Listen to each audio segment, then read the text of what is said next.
Hello everyone, welcome back to the show. This is Lance Hightower, one of the Cryptid brothers, coming to you from Tulsa, Oklahoma. It's so good to be back. I had to take a little bit of R&R with the family on a mini vacation here, but it's good to be back with you guys and bringing you these episodes. I've got my brother Bill helping me out with some of the interviewing, and he's creating his own shows on the same channel here, so I want to thank him. And in addition to that, continue to bring on the comments. We really appreciate all the positive comments you give to us because we do review those, and we use those in a way to kind of formulate and design the show a little bit what you guys want. So with that being said, the most important people really I want to thank right now are the people that call into the show that make the show. Even though in this genre of this dogman and Bigfoot and these cryptids, they're very scary, they're very real, and we all want to learn and hear what happened. But it's happening to people, and we can't lose sight of that. People are the most important part of this show. What they experienced, and just they're hardworking people, they have families, and they're just like you and I, and they encounter these things, and they can't explain it. They really can't go out and talk to people because they don't want to be embarrassed or ridiculed or judged or based on their occupation and what they do in their township or wherever they're at. So they call into the show, and we appreciate them so much, and we're honored that they would call us. So if you've called the show and we've tried to get in touch with you, please call back. We do want to talk with you.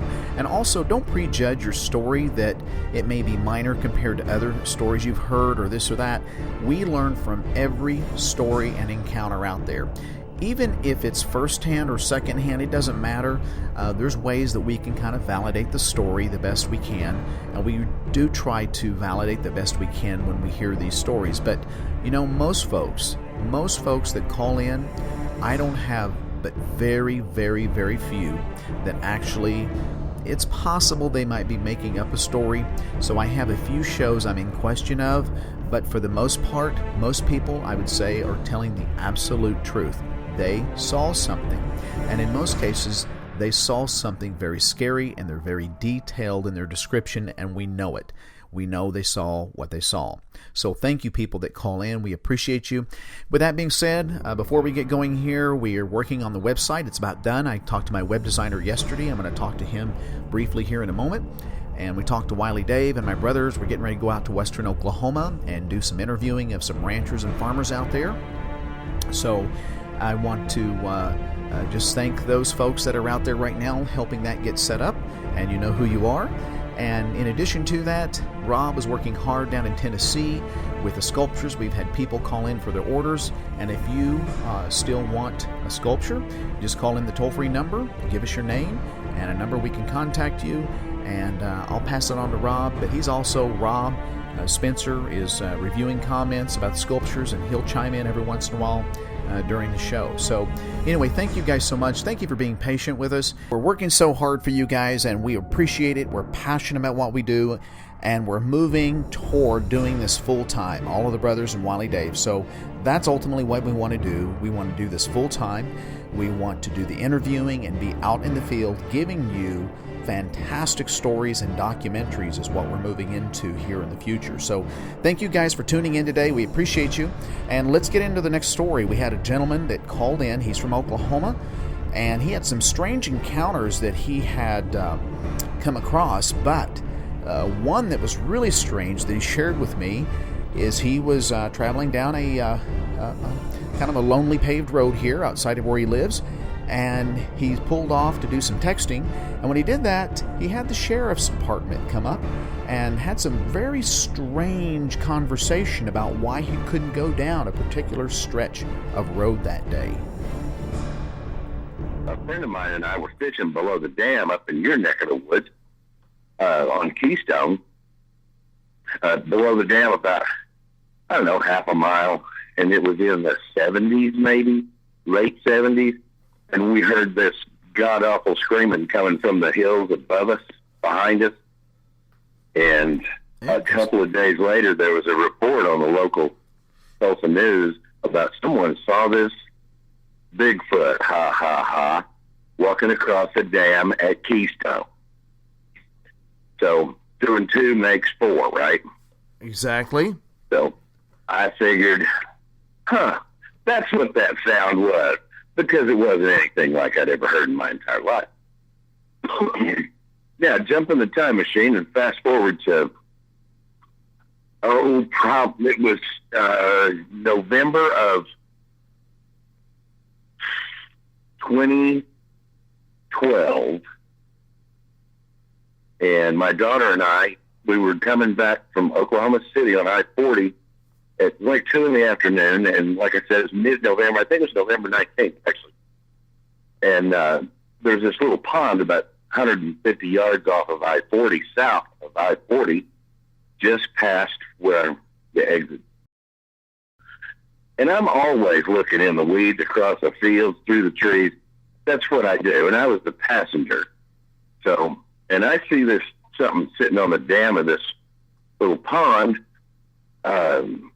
with his arm in the air. It says this thing was huge, whatever it was.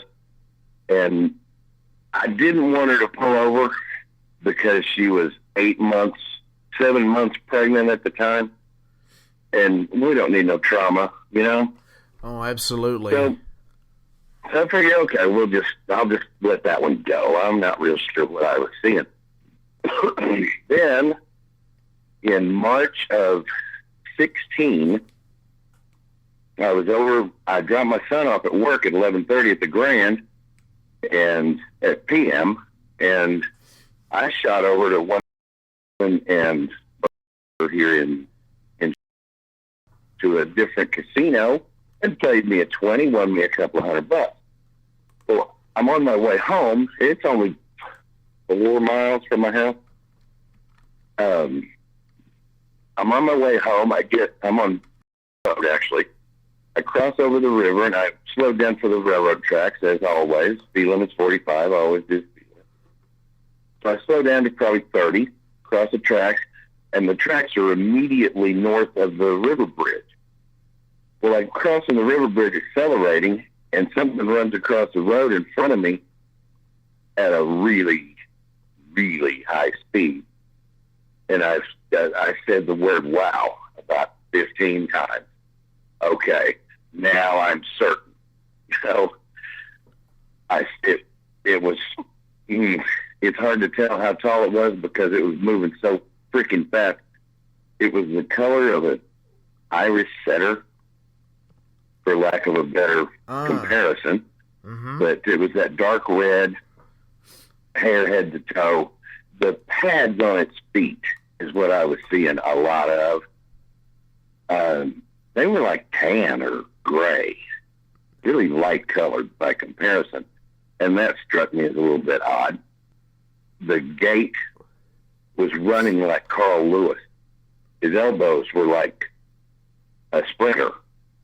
Instead, fists like, well, I couldn't really see his hands, but I'm assuming that there were fists in it, and they weren't hanging down beside it.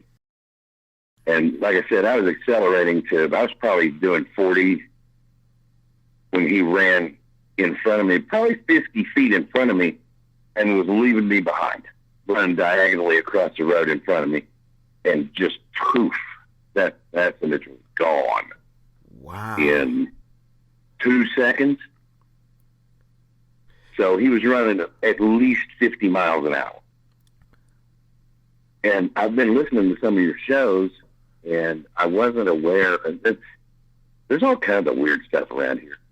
But I wasn't aware that there was such a thing as this dogman activity in this part of the country. Oh, yeah. Until I started listening to your shows.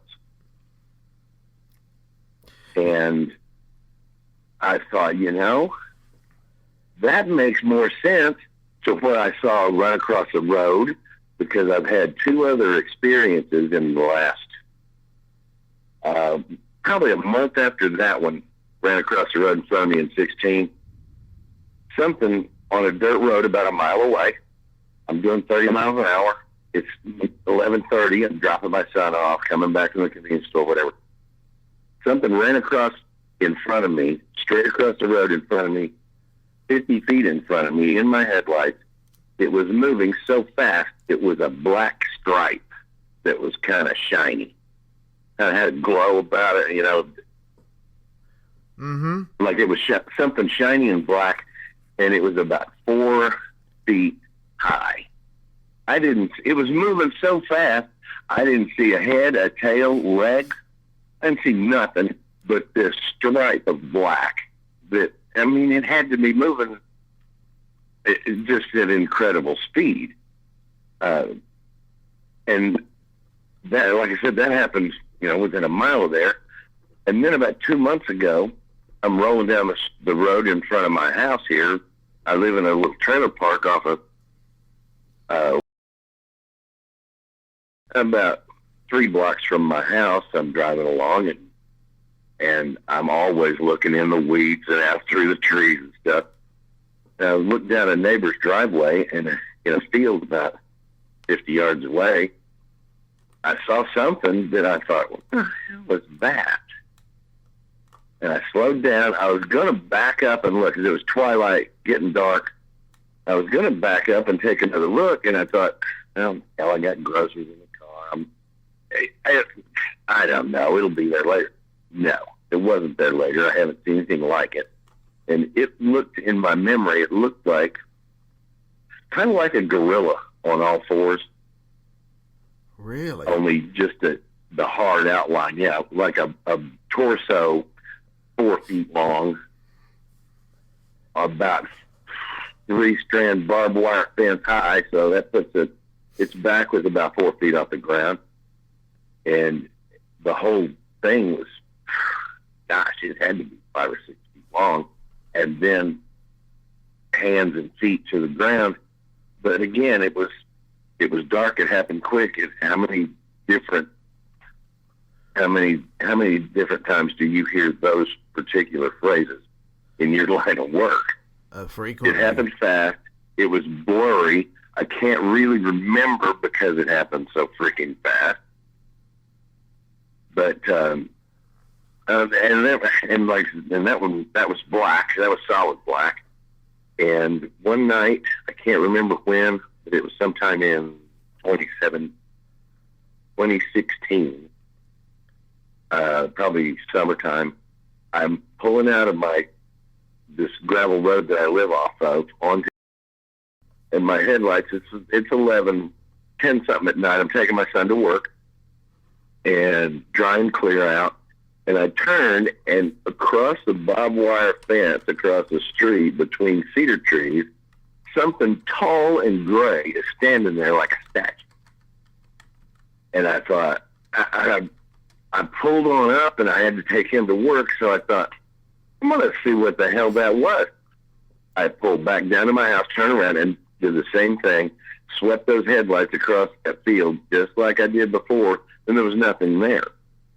Well, in the daylight, I get to looking at the terrain, and where this thing was standing, it would have had to have been 10 feet tall for me to be able to see it.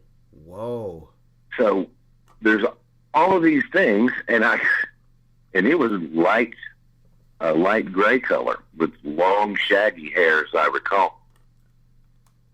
But I'm wanting your opinion on this dogman thing. I think I've got a mixture. It's very, very likely. Now, I don't know how long or how many other shows you've listened to over the course of time, but that area, there's been some episodes on other shows like ours that, and one couple I'm thinking of right now, and I wish I could remember the episode. And there was a professional couple that gave some coordinates on what size of town they lived. They didn't give the town, but when I pieced it together, it was around the area. And based on the size, it couldn't have been anything else. And they lived just outside of town, kind of in a bedroom community, where there were, I'm guessing, maybe 8 to 12 homes in this kind of a cul-de-sac area, and wooded sparse wooded area with plains and kind of lowland, and you know how it is out there in that country. It's not any different than other parts in Oklahoma. And so, yeah, you just described about 10 neighborhoods within 2 miles of my house. Yes, exactly. And so you've got these bedroom communities. They're really not what I would call a town, but they're part of the overall area in other towns across the country. And so they actually had extremely close visitation and encounters in their neighborhood by definitely one dogman creature, but maybe two or three, because when you see one, the likelihood of seeing another, whether it's a Bigfoot or a dogman, is likely. Now, I just got off the phone day before yesterday doing an interview with a gentleman, Oklahoma, that saw up close a hybrid of these, I guess if you want to call it.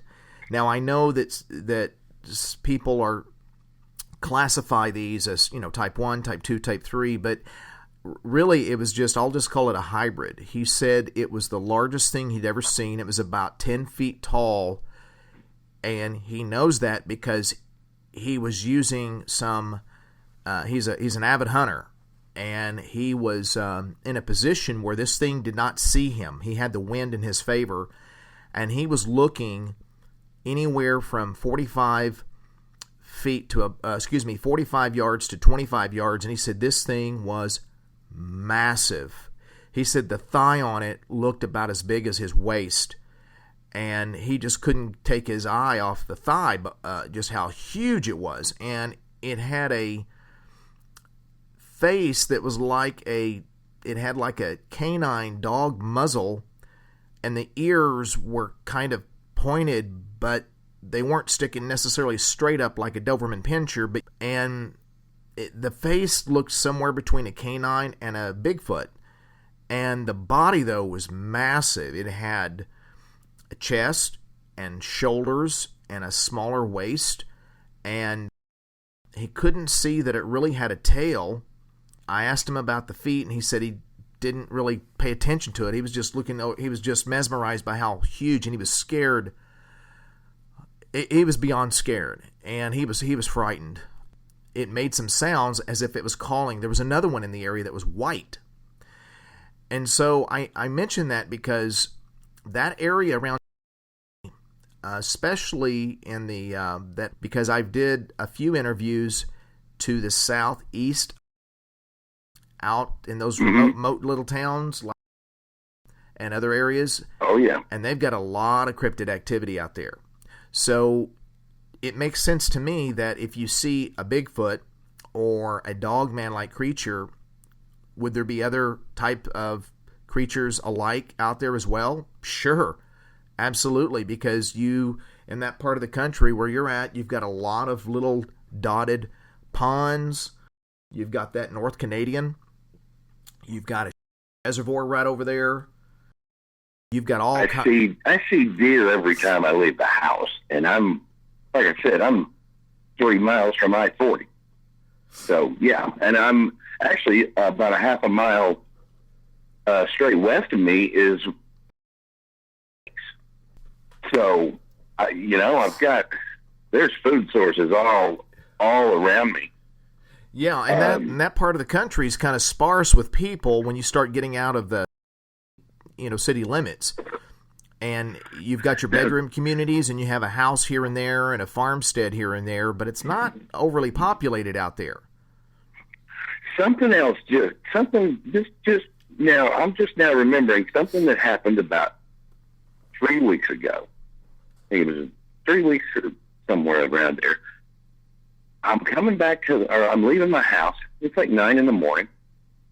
I get onto, which is the paved road, 2 blocks from my trailer, and I head down towards the east and towards the road, and there's a county sheriff car blocking one lane of traffic, the other one, the oncoming lane of traffic. And so I roll on by, and there's a sheriff sitting in the car. He's not stopping me. He's not flagging me down or nothing. I run into town real quick. I come back. It's been probably an hour, and I'm coming by the same street, but I'm decided to go on down 2 miles down to the convenience store and get a soda pop. Well, I glanced down the street, and there's that cop sitting there, and I just head on straight south. And then I thought, damn, I need to send a text to a friend of mine, tell him that I'm going to be, meet him at Lowe's. I think to get some building materials of some kind. And so I pulled over. I don't text and drive. I'm not that talented, for one. And while I'm texting, another sheriff's car pulls up behind me. And I got out. Hey, officer, what's going on? He said, what are you up to? I said, I'm just texting. I don't text and drive. And he said, just texting, huh? Face ID, blah, blah, blah. Yeah, you can. I said, what's the deal? And we got some escapees up here. And he said, he kind of hesitated. He went, yeah. And I said, well, I live right there. What am I looking for? And he said, it's a couple of guys. I said, okay, are they white, brown, black, red, yellow, green? Kind of being a smart ass. And he went, oh, they're white. I said, okay, good. Were they wearing like clothing of some kind of description that I can like sort them out from? Yeah, one was wearing black, one was wearing white. Huh, okay. And at the time, I really didn't think about it, but I didn't see anything on the news about a manhunt in my neighborhood. They were here for hours and hours. About a half a mile north of my house, or south of my house, they had, there were 15 sheriffs, black cars with nondescript, unmarked, everything, helicopters flying over. What? For several hours that evening. Really? Yeah. And I realized that I have been seeing I've lived out here I'm in my third year. I'm about 2.5 years out here. I've seen unmarked black helos fly over my house 50 times. And I've always believed that when you see a black helo with no markings, that's what a friend of mine in the city used to call the jump out boys. That helo lands, them boys jump out and they clean up the scene and they're gone. My conspiracies are limited to things that are pretty widely known already. Well, you saw what you saw. The grassy knoll in Dallas in '63. Yeah, you can't mistake that. It is what it is, especially out in that part of the country where there's very little, if you will, mountains or trees to cover up or conceal those things. They're out there. You could see them for sure. Mm-hmm. Oh, and it's plenty wooded around here. I mean, hell, something could move around at night 15 feet tall and you'd never see it unless it wants you to. Right. Because apparently these things are extremely intelligent. And I've always believed that. I've thought of them as probably the missing link, or as close to humans as Melba Ketchum says they are. So tell me again, when was the last time that all this went down, that you saw all this? Oh, my gosh. Probably 3 weeks ago. Oh, really? Just 3 weeks ago? There was a lot of activity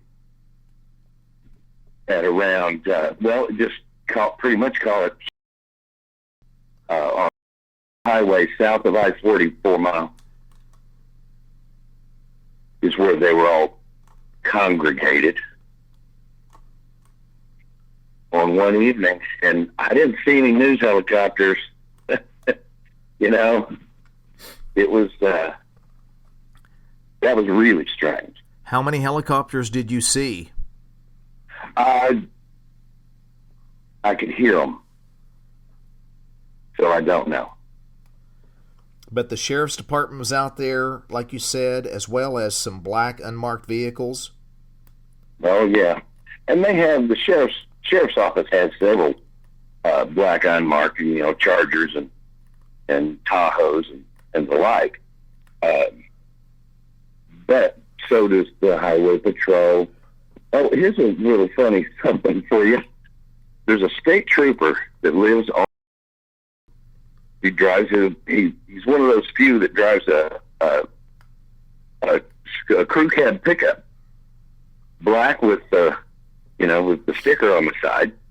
A highway patrol. I guess he's probably weights and measures guy, but he's a local boy because you see his car, his pickup parked right there under the shed.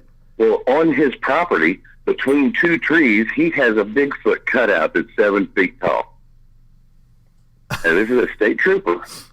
Now, when you go by his house and you look closer, between the trees right next to his house, a lot closer to the street, is a Bigfoot in motion cutout between his cedar tree. And I mean, what I mean, like the side view of a Bigfoot running? Yes. And these are cutouts that are on the property of a state trooper. And you can see them yourself right now. You drive down. And so there's something going on. He's really close. Like, he's probably 400 yards from the dam on the, or no, I'm sorry. So there's just another little thing. Probably a month ago. See, when there's escapees and they're looking for them, a couple of those idiots got caught in Oklahoma, right there on the river, about a half a mile from where I'm doing a little bit of work for a friend of mine. And, there's news helicopters flying everywhere, and these guys, and they caught them and took them into custody, and there's a great big deal. Everybody knew what was going on. 2 guys. Yeah. That's what it was. Escapees. What? Wait a minute, copper. You're supposed to either say, sir, get in your car and go home and lock your door. He didn't say any of that. He didn't even want to tell me that it was a couple of guys, were they white, black, what? He didn't know what to say. You took him off guard. He didn't have any pre-planned statement to tell somebody like you that just came by. It sounds like. Yeah. This says, this lady saw a dog man carrying a 150-pound hog hopping over a fence at her house right there 300 feet from yours. At 9 in the morning. He didn't want to say that. No. But it was something. Oh, and at the same time, while I'm that very same morning, 2 minutes before I come in contact with the cop, I'm coming up the road off of, they're both gravel roads, and I drive the gravel roads every time I get the chance for obvious reasons. Because I'm looking. I want to see something. Well, there's a guy with Wisconsin plate by himself, slow rolling down this gravel road. He turns around and he's slow rolling back up the gravel road behind me. It didn't occur to me to tell the cop that. But no, what the hell was this guy looking for? Just a whole brand new. Here's the thing, and I'm just guesstimating here. I don't know for a fact, but there are a lot of people that what they do is they listen to the shows and they go to these locations based on the show, and they will take a weekend, they'll take a week off, or whenever, and they will actually go to these locations and do investigations. I tell people, if you do that, you need to make sure that you know whose land you're on, and you just can't go traipsing all through there. You don't want to get it shot, and you want to know whose property you're on, and etc. But some people will just kind of go nosing around a little bit. We know that happens. That's it's. Oh yeah. Well, and idiots, city boys, they don't understand that You get out in the sticks, somebody owns that property, even if it's the government. Somebody owns that property. Period. It's all owned. There's no free land anymore where you can just show up unless it's marked state park. And then there's like a gate and people taking care of it. Right. And everybody knows where those are. But yeah, people are basically stupid. And, you know, I've worked all over the country and for years and years doing construction on mall stores and stuff. And people are basically stupid everywhere I go. So there's just no reasoning with some of them. And, you know, I'll go ahead and tell some bitch right out loud. Oh, I don't believe in Bigfoot. I believe in Jesus. I know there's Bigfoot out there. Lots of them. Way, way more than people want to think. If there's, for instance, Potawatomi County, Oklahoma, if there's only 2 in the county, but there's that same average throughout Oklahoma, that's 154 Bigfoots in Oklahoma. And that's just 2 per county. But you get out to LaFleur and McCurtain and Latimer, there's got to be, there might be 1 per 10 acres. Yeah. You know, or 1 per square mile. A square mile is an awful big place until you put a whole bunch of them together and you figure out that McCurtain County is how many square miles? Oh, it's massive. Biggest county in Oklahoma, isn't it? But it's got to be, 100 or 2, doesn't it? Yeah, and it's all scrub and trees and warehouses. Oh, yep. Those they do a lot of tree harvesting in that neck of the woods. Yeah, there's a lot of sightings from down there too. Yeah, that's where we deer hunt every year. McCurtain County is almost a little over 1,900 square miles. There you go. That's a big place. Yeah. And if there's 1 per 10 square miles, then mathematically that's 190, isn't it? Around there, yep. Yeah, I mean, it's, who know, the things, this is such a,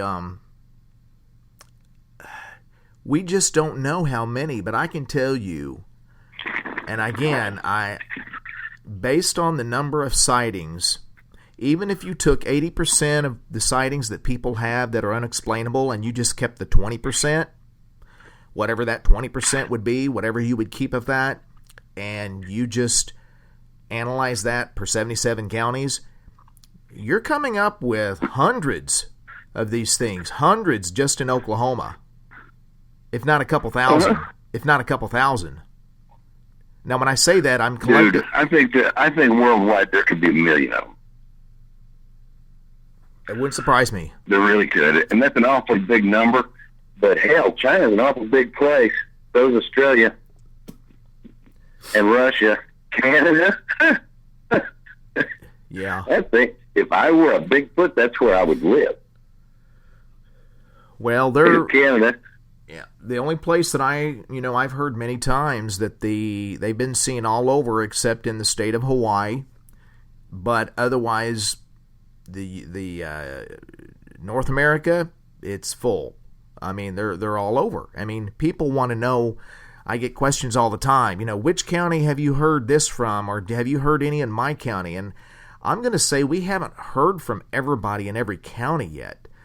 And I just tell them, look, if you've got water sources, which Oklahoma has more shoreline of miles of shoreline, if you include the rivers, lakes, streams, than the state of Minnesota, that's a hell of a lot of shoreline of water. And when you have water sources and you don't have a heavily populated state, or you're in the bedroom communities and you have game of all kind and wild berries and nuts and everything, well, that's probably a pretty good area to kind of poke around into if you were going to investigate. So, again, but, with that being said, have there been people spot these things out on the plains of Oklahoma and Kansas? Absolutely. They're out there too. And you think, well, where in the Heck, where do they stay? Well, they can cover a lot of ground at night. And they use concealment as their strategy, so they can be in these old abandoned farmhouses out that you see all clustered around with trees back in the Dust Bowl days. They can be in old barns that are dilapidated. They can be in just these patches of woods every once in a while you'll see out there. So you never know. You never know. Yeah, there's just no telling. There's no telling how many there are. And, lately, I've got this brother-in-law. He's not a know-it-all. He does really know everything. This guy, he is brilliant. Not Stephen Hawking, but 80% of Stephen Hawking smart. And he's conservative, which I'm not. I'm more of a liberal, fence-sitter mostly. But he's a skeptic. He believes that Oswald acted alone. Highly trained and skilled with handguns and long guns. Nevada State handgun champion in 1980, which is a big deal out there. And anyway, I've told him before, dude, why can't you look at the evidence that they do have and just go, yeah, well, he says, I can see something like that existing maybe up in Canada or like the Northwest where there's lots of forest. I said, dude, Montana, Yellowstone Park. He said, well, that's been pretty widely. I said, yeah, 1 year they discovered 200 and something new waterfalls inside Yellowstone Park. 200 and something waterfalls they didn't know existed. Now, that's a static, stationary thing. That it's not going to move around. So my point to him was, his answer is always, show me a body. Well, I get to thinking about that, and I'm at the point right now where I don't want this thing to be proven because there's no telling what might happen. There is a cover-up, and there has to be, because the federal government cannot say right out loud, Tom Brokaw on the nightly news say, oh, an 8-foot-tall hairy man was killed in downtown Edmond, Oklahoma. It's just another in the long line of these creatures that exist, and they're outside your backyard right now. People can't handle that information. Exactly. What do you think? Well, absolutely. That'll never happen. And I know there's a Bigfoot community just alone, not even discussing the dogman, but the Bigfoot community that wants, with all these cover-ups that occurs every day somewhere in the country. I mean, in Oklahoma, who knows how many cover-ups there are? Just taking our state alone, are there one or two a day or every other day? I would say it's very likely because there's quite a few in our state. But again, we're not isolated. We're connected to other states, obviously, and they have theirs. Texas, lots of them. Tennessee, Kentucky, Mississippi, Alabama, lots of them. So Florida, a lot of them as well. So right now, the debate is, the government needs to shed light and just stop the cover-ups. Well, that sounds nice and dandy, but it's just not going to happen. And this is just my opinion, you'll never get a straight answer from the government because we don't know which agency is doing this cover-up. It's yes, we see military, but the military is directed by other agencies as well. And these other agencies, what are they? We don't know. I don't know what it's called. There might be some very close assumptions, but I've heard various channels aside ours, and everybody kind of has their opinion, and they may be right. We may be off base. We just don't know. No one has ever gotten straight answers from these men and women in black, and so you'll never have it happen because there would be panic is what they think. There would be, we can't let this known that these creatures are out there because, again, we've discussed this on on some other episodes, but basically it's a financial issue. I mean, if you start recognizing that there is if there's people that hike and bike and hunt and swim and fish and camp, and you said, yeah, by the way, this year in the park, just watch out, there is a bipedal 9-foot creature, and they might have a family. We've seen about 20 of them out here, so have fun, enjoy yourself, and cook your hot dogs and marshmallows. That would freak people out, and so you wouldn't have. Yeah, honey, I think we're going to Vegas for vacation. Exactly, and so it's not a matter of have these people seen them. They have, except that you're never going to get a straight answer. There's always going to be two reports. One report is a person saw a bear or a hog, and that's what the public's going to see if you dig far enough. Otherwise, another report, the actual report, is buried, and you're just not going to see it. I'm not saying the monetary issue is the only reason why it's not come to the surface, but there's other reasons too. These things are extremely fast and strong, and I think the military views them as a danger, and so that's why they get involved, probably a part of the national defense. I don't know if there's various branches. I'm just going to say collectively maybe the national defense gets involved, and again, that could open a can of worms. You start doing that, then you get other groups involved like PETA, and they say, oh heck, let's just close off all hunting land because this creature roams all across the United States, so all access is closed off. We're going to, whether you have private land, state land, it doesn't matter. So it can kind of escalate into this whole can of worms that it's too complicated to get into. So to try and take the government at task and try to go against the government of an agency that we don't know who they are, it's just virtually impossible. It's going to drain you. So the thing that we do is try to inform people that yes, these are real creatures. Yes, they've been around who knows how long. They are very strong. They're very fast. Some can be a nuisance, and some are not friendly, just like people. And the dogman creature is a whole different type of creature that's a little bit different, but could they cohabitate? I don't know. But could they exist in the same area? Sure. Again, food and water sources and cover. But the dogman creature tends to be something that you really don't want to come up against, for sure. It doesn't reason very well. Apex predator, designed for meat eating, and I've never heard of an incident that was any time that was nice. Whereas some of these Bigfoot encounters, some end pleasant, friendly, non-fearful. Not all of them, but there are some accounts that's happened. But the dogman creature, I've never heard one that just turned out, if they didn't have any aggression or action to the person, they were just so scary that they never wish they'd have saw it, and they never wish they would have had that up close encounter. So it won't happen. The Dan Rather, national news, it'll never happen. I just putting it all together, it just won't happen. That's just my feeling. Something else just now occurred to me about my sheriff's office was down there.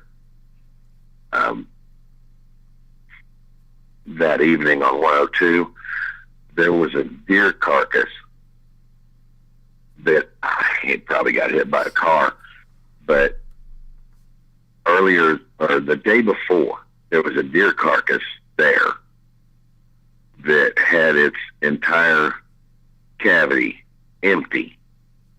You could see it from the street. It was still red. And it took it about a day before the blood turned to black, basically. Mm-hmm. But there was a deer carcass sitting 50 feet off the road that had no organs in it. Now, the very first thing I thought of was that, oh well, Big Daddy come across him a roadkill that was probably still warm and cleaned out got the innards out of them. That's pretty much what they eat first anyway. And that might have been part of the sighting. Well, it's possible. I've heard various accounts where people will see these things, not too many of them, where how they go about eating and what parts they take of a deer or a hog. But I can say that on more than one account of people that some guests we've talked to, they have seen these things right near roadkill deer. Deer that may not have been roadkill, but that were because a hunter shot one or for whatever causes, natural causes. But we've definitely heard that. Like roadkill, easy meal. Why waste a lot of energy when you have something that you could take right there? It's kind of like the buffet. Why expend a lot of energy hunting and running and jumping and all that when you can just go to a roadkill and get what you need right there? And so they're very opportunistic. It's whatever food sources are readily available. So hog, chicken, turkey, guinea, rabbits, squirrel.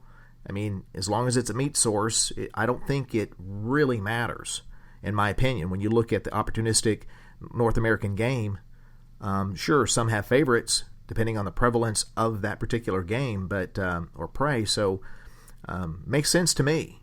That area is very, very. I have to interrupt you while I'm thinking about it. Something else just came to me because, like I said, there's been a bunch of weird shit happening around here, and some of it moves the needle. This one did. It was last summer. I believe it was August. It was hell hot outside. I head down out of the house, and I head down Independence. And on the right-hand side, are you on MapQuest or Google Earth? Yes. Okay. Then put in, that's my address. Okay, got it. When you leave my house, you go, 75 feet to the west and get on that gravel road. And then you go south, take a left, you're headed east, and then another house.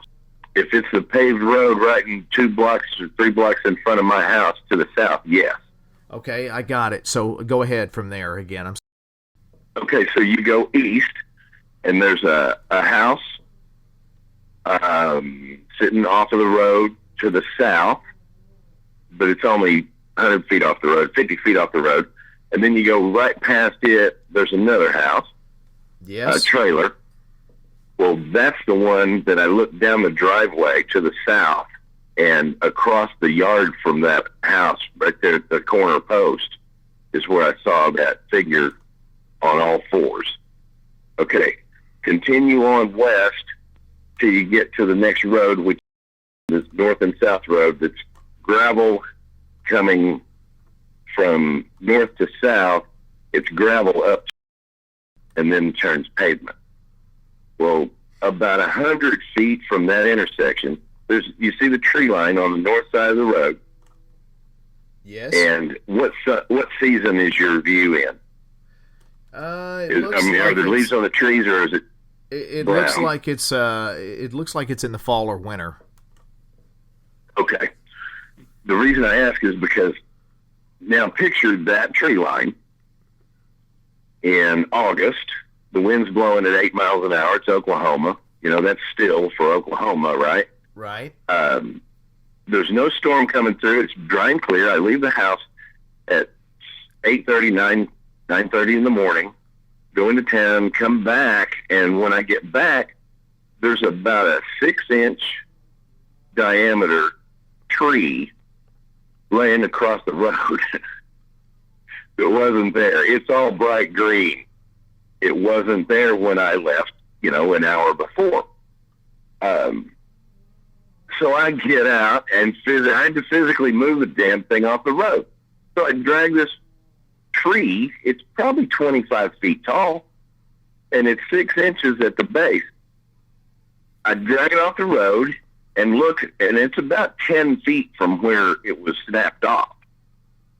It was snapped off at the ground, about a foot above the ground level. It was snapped off. It didn't even look like it was hardly twisted.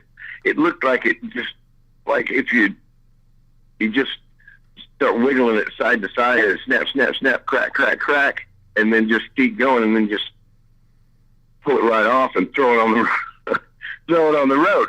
What the hell does that? What could possibly do that? And like I said, it wasn't wind, it wasn't weather. I've seen blown over trees before. I've never seen this before in my life. Now, if you keep going, well, actually, if you go on your view, if you go north on that gravel road, that's the road, there's some goats and sheep on both sides of the road for a little ways, and then it ends and it goes down a hill, and at the bottom of the hill is the end of the fence line where it's all pasture out there. They grow corn and stuff, and there's a little creek with a bridge over it. Yeah, well, at the end of that fence line is where I saw the black stripe fly across the road at 4 feet high. And then you continue on north on that same gravel road. You get to, it's gravel. You turn right, so you're going back to the east again. There's only one, there's a compound right there on the left side. There's a pecan orchard at the corner. When you get to the paved road, that's the road. Go north on the road, and you'll see where the North Canadian River goes under the road. And just north of it is the railroad tracks. Okay, now put yourself on the railroad tracks, slowing down, going south. That's where I had the sighting of the Irish setter-colored beast. I go across those tracks, and as I'm accelerating across the bridge, I get maybe 50 feet past the bridge south at 40 miles an hour, and that thing popped out and zoom, and was gone. I stopped the car where I thought it ran into the woods and shined out there with a flashlight. Well, the river's only 50, 75 feet from the road right there. I mean, you're looking at it, right? Yes, I am. I see what you're talking about. Yeah, you're right. Yeah, so that thing could have just zipped right through and it's pretty thick wood, but it was March, so it hadn't filled in yet completely. It was still springtime. And it could have just went zipped right on through, right down the embankment, right across the river, and off to its house. Oh, yeah. So that is the confined area. Oh, and then if you go back over past my house and you go, if you go south about a quarter of a mile, there's a four-way stop. And then you go one more mile, there's a Dollar General store on the corner, and that's the road. Between the road and the four-way stop, on the east side of the road, is where there were 25 official vehicles, some with and some without lights and sirens and stuff. Help me with this. What do you think? I got a bunch of questions here. I'm jumping around here, so I apologize. What do you think that purpose of that tree up on that intersection you were talking about that was just broke? It was right in the middle of the road. What's your opinion on that? I don't have one. I'm dumbfounded. I'm thinking that it was one of those critters that said, I don't like that tree, or you. Yeah. I don't know. What do you think? Well, I think, and I've heard this said, and it really resonates with me a lot. They do nothing just on happenstance. There's always a purpose. And I wonder if they didn't do that to get someone out to stop.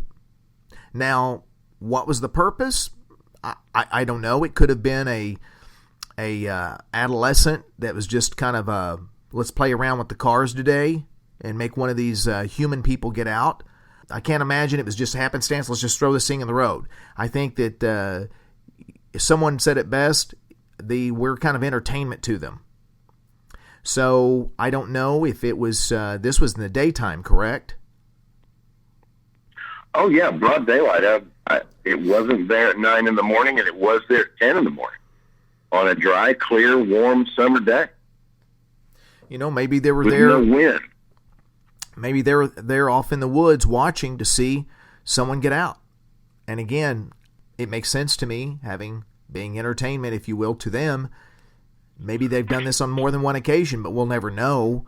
I find it very interesting that where you're showing me here on Google Maps that you had all these sheriff's car and you had these helicopters in that area and there was nothing in the paper, and how that sheriff, that deputy sheriff gentleman responded to you was very, very strange. He wasn't ready to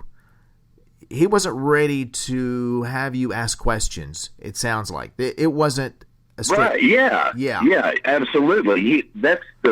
And I didn't really get that feeling until he's driving away, and I thought, what the was that? Wait a minute. I gotta ask the guy, what's their description? A couple of guys. Okay. Were they white, black, brown, gray, green, red, yellow?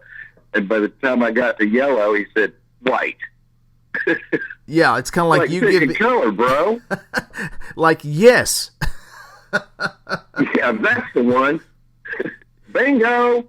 Well, but yeah, that was you answer. Like I tell people, if you ever see these things, unless it physically harmed you to the point where you have to go to the hospital, or something to that nature constitutes a life-threatening emergency, I wouldn't tell the sheriff's department, I wouldn't tell the game department, because... Oh, hell no. No, here's the thing, I know there's some people that think Lance has lost it. I'm telling you right now, I'm a very level-headed guy. I use logic, and I'm an observer. I'm very objective, but I have to rely on subjectivity of what people say sometimes too. And here's the thing, those are the catalyst. Those agencies are typically the catalyst, and however you want to look at it, going uphill or downhill, it doesn't matter. Those are the sheriff's department, the police. It goes to the next level, warden, possibly, and the game warden. They have special contacts and special numbers. Within 24 hours, if not just hours, you'll have unmarked black vehicles. Again, I know you're right. The Highway Patrol have them, Sheriff's Department have them, but you'll have government tag people out there. And then next, if they find evidence of these things in that area, you'll see the scout helicopters. That's what it is. It's a scout helicopter. It's quick flying, no numbers, no letters, no markings. It's not the size of a Black Hawk helicopter. It's a scout helicopter. They can fly low and they can get to an area really fast. And sometimes a lot of these will have a thermal device, a thermal on the belly of the helicopter. And FLIR. Yes. Forward-looking infrared. Exactly. And so when you see that, that is a big clue right there. It's more than just an escape inmate. Yeah. Oh, and now let me tell you this. I had so much to tell you. And this is what I said to my brother-in-law that knows everything. I said, I tell you what I'm going to do. And this is like the 10th time we talked about these things. And we talk about all kinds of cryptid and things that aren't cryptid. Hell, look at the coelacanth, for crying out loud. That's like the crown jewel of thought it was extinct. And it wasn't. Well, I told my brother-in-law one time, and you're going to use this. I know you are. And you have my permission. I said, here's what I'm going to do, bro. I said, get us another cocktail in there. Let's go outside and smoke a cigarette since quit smoking. I said, we're going to play a little game. And here's the rules. I'm going to tell you what I saw. And you're not going to tell me what I didn't see. You're going to tell me what I saw. You're not going to say, you didn't see this, you didn't see that. You're not allowed to say, you didn't see this. But you can also shorten it to, you're not going to tell me what I didn't see. Tell me what I did see. Go ahead on. I dare you. It was 7 feet tall. It had long, shaggy hair, head to toe, and ran at about 50 miles an hour. Now, what did I see? And he just sat there and grinned at me like, you can't, because I wouldn't let him say, you didn't see a Sasquatch. So don't tell me what I didn't see. Tell me what I did see. Well, that's all I want. That's a great logical statement. People that's been in Oklahoma and you grow up rural, or you like to hunt and fish and camp, which constitutes millions of people. You see enough of normal. You know what things look like over a year since a child. When abnormal sticks, you went to school. Yeah, when you see abnormal, when you see odd and strange, that sticks out like a sore thumb. And so that's the kind of question that I posed to my dad. We kept having this whistling going on at night around the campfire just outside where we were sitting. It was at night down in McCurtain County. And the whistle wasn't a bird whistle like a songbird. It was a distinct, loud, crisp whistle that it woke me up one night about 1:30. And then we kept hearing around the campfire. My dad says, well, that's strange. And my dad, I've been hunting for 60 years in the woods. I've never seen anything, therefore it doesn't exist. And I said, well, I tell you what, Dad, you tell me what kind of bird whistles like that loud at 1:30 in the morning in the winter, and we might have a reasonable kind of a sit-down conversation here on this. Otherwise, you tell me what it is. And he couldn't tell me. I said, well, it could be only a couple things. He said, well, it's probably these local boys around here. They don't want us in here on this hunting property. I said, really? There's 600,000 acres to hunt on, and they pick our camp out of who knows how many camps here, and they're whistling to try and get us off WMA land? I said, that's logical? I said, that's not logical. Well, have a good day, sir, and thanks for calling. Yes, and absolutely. If the next time anything happens, I'm going to fire you a text. Yes. I may send pictures. Yes, or if it's still going on, if you see it going on, I might run down there real fast. That's a possibility. It won't take me long to get there, like you said. If you see that going on there, I'll jump in the car and just head down that way really fast. Right on, bro. Well, then, thank you very much. I look forward to hearing from you again. Absolutely. Take care, buddy, and have a great Saturday. You too. Bye-bye.